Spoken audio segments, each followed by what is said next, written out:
Hi, it's Corena. How are you? Today I want to talk about being prepared for a blessing. So if we're not prepared for a blessing, when it comes, it can be the worst thing that happens to us. Let me give you two examples of that. So Oprah Winfrey wanted to do these journals for her live class, and she gave the opportunity to this little mom and pop printing company to create the journals, and they couldn't keep up with it, and she was complaining on national television about it. And somebody pointed out they just weren't ready for it, and it almost put them out of business. The other example that I have is the movie Into the Wild. The moose should have been the greatest blessing that he had out there, and what he wrote was that the moose was the worst thing that happened to him. And this is a true story. The moose gave his life so that he could eat and have the meat, right? But because he was unprepared to store the meat, it rotted.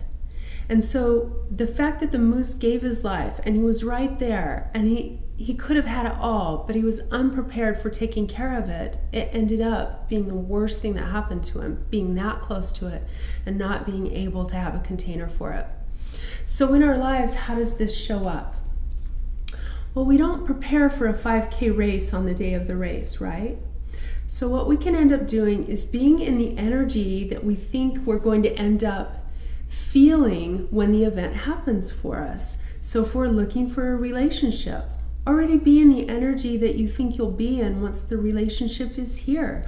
Otherwise, you put the pressure on the relationship to give you a certain feeling, and then when the relationship can't provide that anymore, we sink back down and we're not able to maintain what we have.